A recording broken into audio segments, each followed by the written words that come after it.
what I thought of doing is first follow up on the earlier discussion with some macro observations.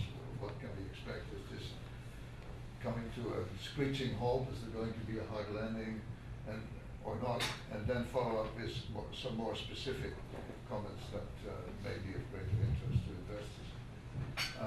On the macro side, I think the pervasive pessimism that prevailed until very recently seems to be evaporating now quite quickly.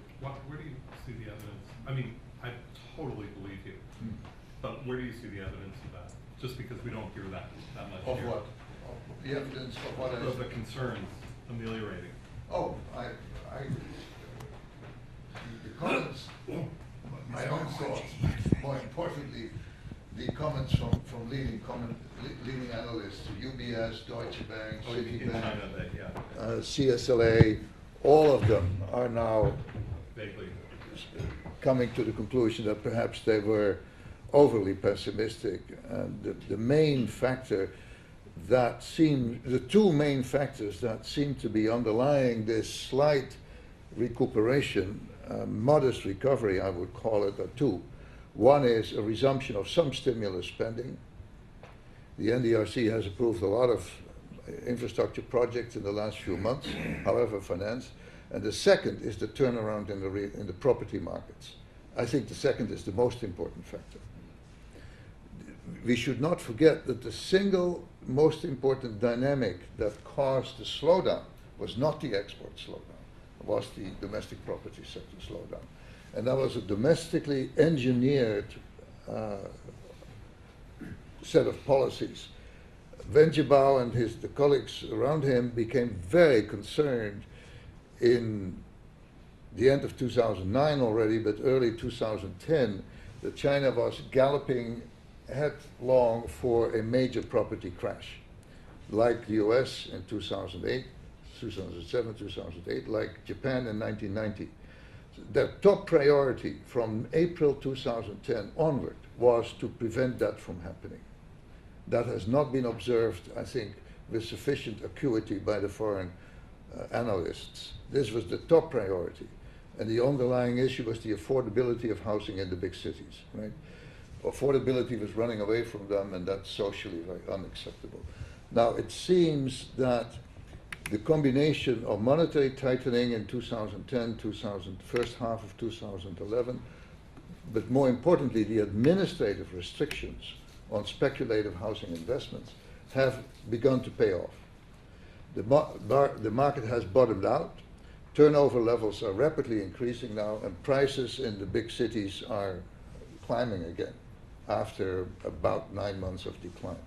That is the single most important factor that explains why the pervasive pessimism seems to have made place now for moderate optimism that there is going to be a mild recovery.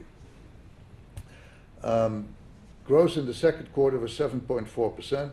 I expect it to be close to 8% in the last quarter of this year, so the average for 2012 total GDP growth will probably be 7.7, maybe 7.8. If current trends, the reversal of investment, private investment mostly in property market, but supported by the affordable housing program, continues, as is reasonable to assume, and then barring major international disasters, euro collapse, or some kind of deterioration in the relationship with Japan, then I believe currently it's reasonable to expect that growth next year will be slightly better than this year, but maybe about 8% or so. They've managed this situation more cleverly, I think, than most people give them credit for.